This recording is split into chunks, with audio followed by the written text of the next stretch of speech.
Selamat pagi anak-anak 6A dan 6B. Apa kabar semua kalian? Miss Eka harap kalian dalam keadaan sehat dan bersemangat hari ini. Gimana nih perasaan kalian? Liburan yang sama aja kayak belajar karena kalian di rumah aja. Pasti membosankan ya. Miss Eka juga bosan nih. Rindu sekali kangen sama kalian untuk bertemu langsung aja sama kalian. Nah, tapi karena coronanya masih ada dan masih tambah banyak, jadi sekarang lebih baik kalian di rumah aja dulu. Bersabar ya, nanti kita pasti akan ketemu. Nah, pertemuan kali ini kita akan membahas tentang materi yang beda karena kalian sudah kelas 6. Apa kalian siap? Nah, materinya di kelas 6 ini seru-seru loh. Nanti Miss Eka akan jelaskan materi apa saja yang akan kita habiskan dalam satu semester ini. Semoga kalian tetap semangat dan tetap menyimak video ini sampai selesai. Pada kelas 6 ini, pelajaran atau materi IPA yang akan kita pelajari adalah satu, di tema pertama kita akan membahas tentang perkembangbiakan makhluk hidup, baik itu hewan dan manusia, serta tumbuhan. Kemudian yang kedua adalah tentang penyesuaian makhluk hidup. Bagaimana makhluk hidup itu dapat menyesuaikan diri terhadap perubahan lingkungan. Kemudian yang tema ketiga kita akan belajar tentang rangkaian listrik. Tema keempat kita akan belajar tentang energi listrik dan energi alternatif. Kemudian tema kelima kita akan belajar magnet. Bagaimana dari materi-materi ini adalah materi-materi yang seru yang akan kalian pelajari bersama-sama dengan Miss Eka. Miss Eka harap kalian terus menggali pengetahuan kalian sehingga kalian bisa menjalani pembelajaran ini dengan semangat. Jadi kalian harus punya rasa ingin tahu yang besar supaya kalian tetap mengikuti pelajaran ini dengan baik. Karena kalau kalian males-malesan, kita juga males belajarnya atau ngajarin kalian. Jadi kalian harus janji sama Miss Eka, kalian juga harus semangat belajarnya. Kalau kalian semangat, Miss Eka juga dong. Nah, di tema pertama, yaitu temanya berbunyi selamatkan makhluk hidup. Subtema pertama adalah tumbuhan sahabatku. Di subtema pertama ini, kita khusus membahas tentang perkembangbiakan pada tumbuhan. Nah, kalian tahu nggak sih, kenapa sih makhluk hidup itu harus berkembang biak?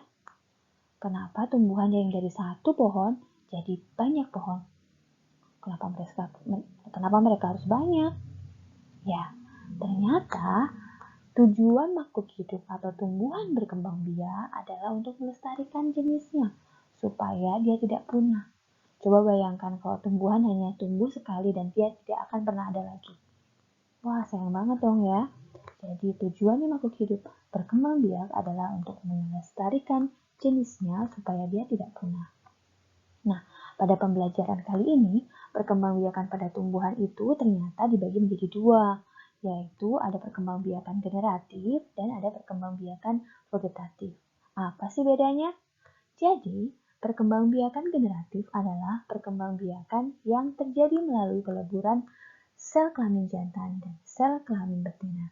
Sel kelamin jantan ini nanti disebut dengan sperma yang ada di dalam serbuk sari atau benang sari.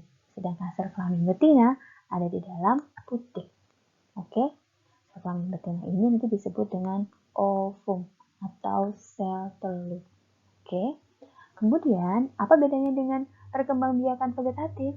Kalau perkembangbiakan vegetatif adalah perkembangbiakan yang tanpa adanya peleburan atau terjadinya pembuahan antara sel kelamin jantan dan sel kelamin betina. Oke? Nah, pada pertemuan kali ini, kita akan membahas khusus tentang perkembangbiakan generatif saja. Oke? Biar nggak terlalu banyak nih bahan yang kita bahas. Jadi Miss Eka akan bagi-bagi pembahasannya. Nah, tadi kan Miss Eka sudah jelaskan bahwa perkembangbiakan generatif adalah perkembangbiakan yang melalui proses peleburan atau perkawinan antara sel kelamin jantan dan sel kelamin betina. melalui proses penyerbukan atau polinasi dan pembuahan atau fertilisasi. Oke, apa sih itu penyerbukan? Penyerbukan itu adalah peristiwa jatuhnya serbuk sari di kepala putik. Nanti saya jelaskan mana sih yang dimaksud dengan serbuk sari dan mana yang dimaksud dengan putik. Kemudian, apa sih itu pembuahan dan fertilisasi? Jadi, pembuahan dan fertilisasi adalah peleburan antara dua sel kelamin jantan. Jadi, peleburan antara sel kelamin jantan, yaitu sperma, yang berada dalam serbuk sari dengan sel kelamin betina atau ovum yang berada di dalam putik.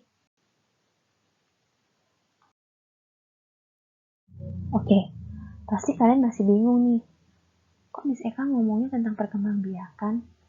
Bagian-bagiannya yang mana ya pada tumbuhan itu? Jadi gini, bagian pada tumbuhan yang bertugas sebagai alat perkembangbiakan adalah pada bagian bunga. Kalian tentunya udah pernah dong lihat bunga. Nah, jadi bunga yang warna-warni itu adalah sebagai alat perkembangbiakan di mana tumbuhan itu nanti akan berkembang biak menjadi biji. Bijinya nanti ditanam, jadilah individu baru. Nah, itulah perkembangbiakan. Nah, kalau kita lihat, kita buka bagian-bagian bunga, kalian perhatikan nih gambar yang bisa saya kasih. Dan perhatikan juga bagian-bagiannya ya. Simak baik-baik. Miss Eka akan jelaskan. Nah, bagian bunga yang berwarna pink ini ya, ada bagian-bagiannya. Kalau kita iris secara membujur, maka akan kelihatan ada mahkota, ada benang sari, ada putik, ada kelopak, ada bagal biji, ada dasar bunga, ada tangkai bunga. Kok misalkan nggak sebutin kepala sari, kepala putik, tangkai putik sih? Jadi, kepala sari itu ya kepalanya dari benang sari, di mana di dalam kepala sari ini terdapat serbuk-serbuk. Seperti kayak kalian lihat serbuk susu bubuk gitu ya. Jadi kecil-kecil, warnanya bermacam-macam ya. Ada yang, tapi umumnya biasanya berwarna kuning. Jadi bentuknya serbuk. Nanti kalau kalian di rumah punya bunga, kalian perhatikan nih, bahwa ada yang berserbuk-serbuk kuning itu adalah serbuk sarinya. Nah, serbuk sarinya itu berada di dalam kepala sari. Kalau kepala sarinya terbuka, maka serbuk sarinya keluar. Oke. Kemudian ada kepala putik. Nah, kepala putik ini ya bagian atas dari putik. Kalau tangkai putik, ya bagian batangnya si putik yang menjulang. Oke. Nah, sekarang bisa saya jelaskan fungsinya. Yang pertama bagian putik yang akan saya jelaskan. Putik itu berfungsi sebagai alat kelamin betina. Oke? Berarti di sana terdapat ovum. Oke? Atau sel kelamin betina. Kemudian yang kedua, ada benang sari. Benang sari ini berfungsi sebagai alat kelamin jantan. Berarti di dalam benang sari ini terdapat sperma. Oke? Kemudian nomor ketiga, ada mahkota. Mahkota ini warnanya beragam. Ada merah, putih, orange, ungu, bermacam-macam ya. Kenapa dia berwarna yang sangat bermacam-macam dan mencolok? Fungsinya adalah untuk menarik perhatian serangga agar membantu penyerbukan. Kemudian nomor 4, kelopak. Biasanya kelopak ini warnanya hijau ya. Jadi pada saat dia masih muda atau belum mekar bunganya, maka yang terlihat atau tampak adalah kelopaknya. Oleh sebab itu, kelopak ini berfungsi untuk melindungi bunga pada saat dia masih kuncup, supaya nggak dimakan oleh hewan-hewan yang lain. Kemudian ada bakal biji. Bakal biji ini akan terjadi apabila ada serbuk sari jatuh di kepala putik, terjadi penyerbukan, terjadi pembuahan. Di dalam bakal buah ada bakal biji yang merupakan hasil dari pembuahan tadi. Ya, buah ini lama-kelamaan dia Kalau kering, nah kita tanam jadilah individu baru. Oke. Kemudian ada dasar bunga. Ini saya salah tulis ya. Di situ harusnya dasar bunga merupakan perbatasan antara bunga dan tangkai bunga. Ya. Kemudian 7 ada tangkai bunga. Tangkai bunga ini tempat melekatnya bunga yang menghubungkan dengan batang tanaman itu sendiri. Oke, dari bagian-bagian bunga dan fungsinya, Miss Eka harap kalian sudah memahami apa itu fungsi dari bunga dan bagian-bagian bunga beserta fungsinya. Oke, kalian tadi sudah belajar tentang bagian-bagian bunga dan fungsinya. Miss Eka lanjutkan nih. Tadi waktu di awal, Miss Eka ada bilang bahwa tentang perkembangbiakan generatif ini melalui penyerbukan dan pembuahan. Nah, apa sih itu penyerbukan? Penyerbukan adalah jatuhnya serbuk sari di kepala putik. Baru jatuh aja nih di kepala putik. Nah, jatuhnya serbuk sari di kepala putik ini dibagi menjadi dua. Ada yang berdasarkan asal serbuk sarinya dan ada yang berdasarkan perantara penyerbukannya. Jadi, kalau berdasarkan asal serbuk sarinya, maka penyerbukan itu dibagi menjadi 4. Ada penyerbukan sendiri, penyerbukan tetangga, penyerbukan silang, dan penyerbukan bastar. Penyerbukan sendiri adalah penyerbukan yang terjadi apabila serbuk sari itu jatuh di kepala putik bunga itu sendiri. Sedangkan penyerbukan tetangga adalah penyerbukan yang terjadi apabila serbuk sari jatuh di putik bunga lain tetapi masih berada dalam satu pohon. Kemudian ada penyerbukan silang. Apa itu penyerbukan silang? Penyerbukan silang adalah penyerbukan yang terjadi apabila serbuk sari jatuh di putik bunga lain yang berbeda pohon tetapi masih dalam satu jenis yang sama. Contohnya bunga sepatu warna merah dengan bunga sepatu warna merah. Jadi mereka masih dalam satu jenis yang sama. Kemudian yang keempat adalah penyerbukan bastar. Penyerbukan bastar adalah penyerbukan yang terjadi apabila serbuk sari jatuh di kepala putik bunga lain yang masih satu jenis namun berbeda varietasnya. Contohnya, bunga sepatu bermahkota berwarna merah dengan bunga sepatu bermahkota berwarna putih. Jadi mereka sama-sama bunga sepatu nih, tetapi berbeda warnanya. Sehingga mereka masih bisa terjadi penyerbukan. Tetapi kalau serbuk sari dari bunga jambu jatuh di putik bunga mangga gitu ya, nggak mungkin karena mereka berbeda jenis dan varietas. Oke, paham ya di sini ya? Oke, kalau tadi kalian belajar tentang macam-macam penyerbukan berdasarkan asal serbuk sarinya, sekarang kita akan jelaskan macam-macam penyerbukan berdasarkan perantaranya. Jadi, beberapa tumbuhan tidak dapat melakukan penyerbukan dengan sendirinya. Jadi, dia memerlukan perantara atau memerlukan bantuan. Baik itu oleh angin, baik itu oleh air, atau manusia, atau bahkan hewan-hewan. Nah, di sini Miss Eka akan jelaskan. Yang pertama adalah penyerbukan yang dibantu oleh perantara angin. Tumbuhan-tumbuhan yang memiliki ciri-ciri: 1. Tidak memiliki mahkota yang mencolok atau bahkan memiliki mahkota tetapi tidak berwarna mencolok. Kemudian, kenapa dia tidak berwarna mencolok? Kalau dia nggak mempunyai mahkota dan tidak berwarna mencolok, serangga tidak akan tahu dengan penglihatan mereka, sehingga dia tidak akan pernah terbang di bunga-bunga tersebut, sehingga bunga tersebut tidak bisa melakukan penyerbukan. Kemudian, tidak memiliki nektar. Nektar itu apa sih? Nektar itu madu, sari bunga, ya. Sehingga mana ada serangga mau datang kalau nggak ada nektarnya atau madunya. Kemudian serbuk sarinya ini ringan dan banyak. Kemudian kepala sarinya besar dan tangkai sarinya atau batang sarinya tadi ya, batang pada benang sarinya itu panjang sehingga ketika dia diterpa oleh angin dia akan goyang dan serbuk sarinya ini akan jatuh dengan sendirinya ke putik oleh bantuan si angin.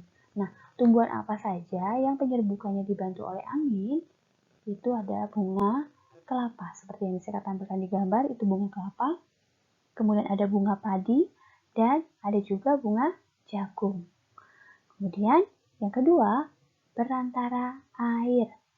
Tentunya kalau perantara air ini adalah khusus untuk tumbuhan-tumbuhan yang memang tumbuh di air. Bisa saja kayak teratai, bisa juga hidrilla. Kalau kalian nggak tahu hidrilla, misalkan udah tampilkan. Jadi hidrilla ini adalah tumbuhan air yang seluruh bagiannya ada di dalam air. Oke? Nah, ciri-cirinya bagaimana? Tentunya dia berbunga di dalam air. Kemudian serbuk sarinya tidak rusak walaupun kena air. Dia ringan sehingga tidak tenggelam serbuk sarinya. Jadi mudah dibawa atau dihanyutkan oleh air untuk menemukan si putik. Kemudian ada juga perantara manusia.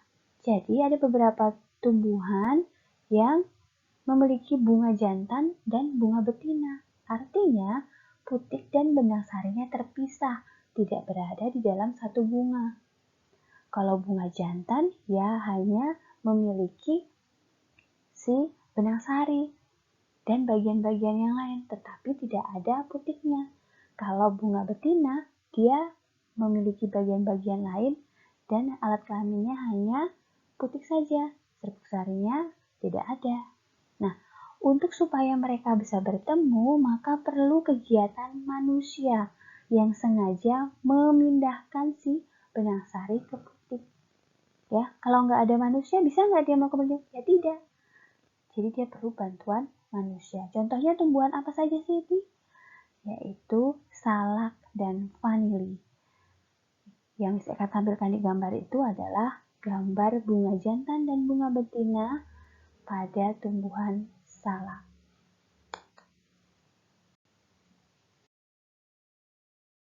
Nah, perantara selanjutnya adalah perantara serangga.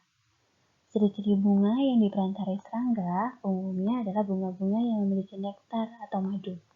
Mahkotanya berwarna mencolok, merah, kuning, ungu, orange ya. Itu mengundang penglihatan si serangga.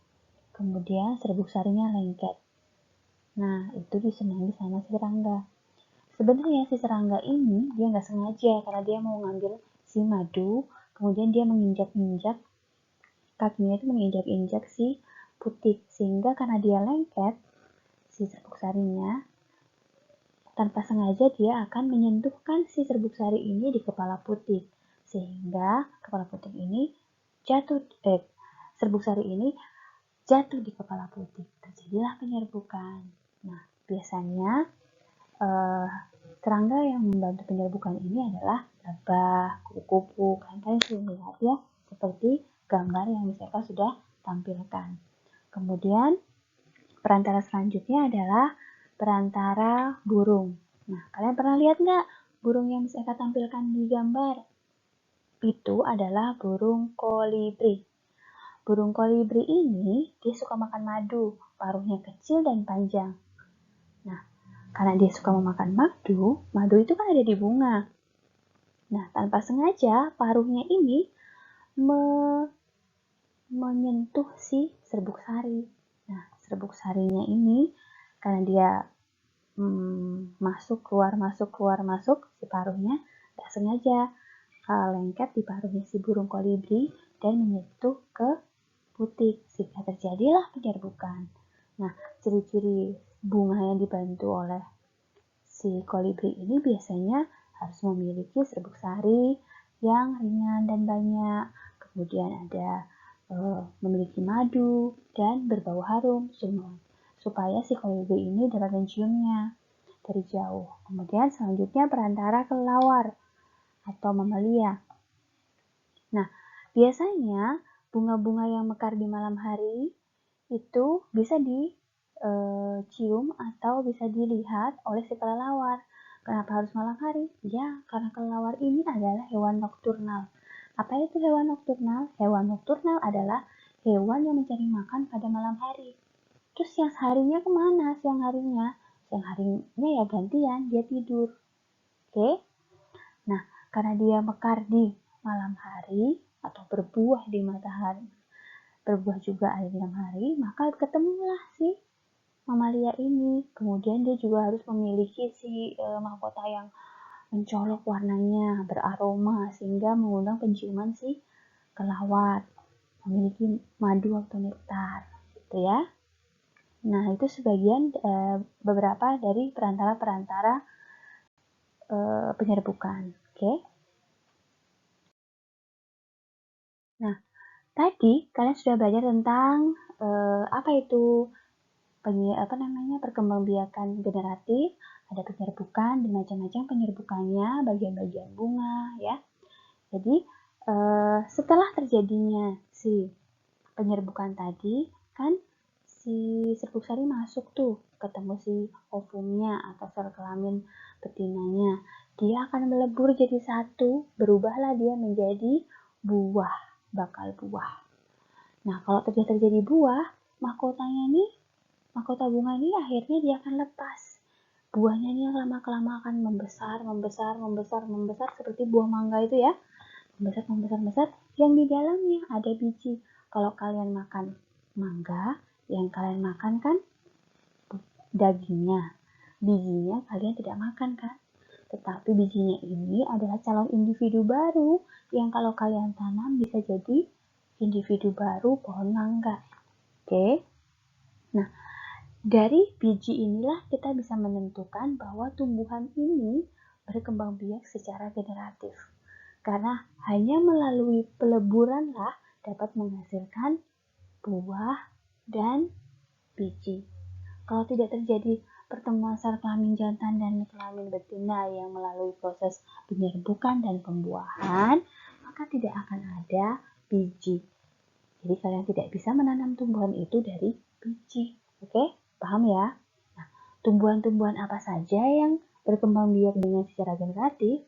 Ya, seperti tadi misalnya sudah sebutkan, ada mangga, rambutan, jambu, pisang, durian, pepaya, dan macam-macam buah yang akan pernah kalian makan. Itu biasanya kalau tumbuhan itu memiliki bunga, dia pasti berkembang biak dengan cara generatif. Oke? Bisa ya kalian pahami ya? Oke, tugas kalian hari ini adalah mengerjakan pertanyaan-pertanyaan, 5 pertanyaan yang saya kasih berikut ini. Kalian jawab ya. 1, 2, 3, dan 4. Nah, jawabannya kalian ketik langsung pada chat WA dan kirim ke Miss Eka. Oke? Miss Eka tunggu sampai pukul 20.00 WITA hari ini. Nah, di pertemuan berikutnya nanti kita akan bahas dari jawaban kalian ini dan melanjutkan ke perkembangbiakan vegetatif. Oke? Nah, kalian boleh membaca buku paket kalian. Apa sih itu perkembangbiakan vegetatif? Sehingga di pertemuan hari Jumat kalian sudah bisa dengan leluasa memahami pengertian atau pemahaman kalian tentang perkembangbiakan vegetatif. Sehingga lebih mudah dan lebih mengerti. Oke? Oke, demikian pembelajaran atau video pembelajaran kali ini. Semoga kalian paham tentang materi kali ini, yaitu tentang perkembangbiakan pada tumbuhan, khususnya pada perkembangbiakan generatif. Kalau semisal kalian masih ada pertanyaan atau masih ada yang belum kalian pahami, kalian boleh chat pribadi Miss Eka atau chat di grup juga nggak apa-apa. Kita diskusi sama-sama tentang bahan yang sudah kita pelajari. Oke? Nah, cukup Miss Eka tutup. Cukup sekian dan terima kasih. Sampai jumpa di hari Jumat.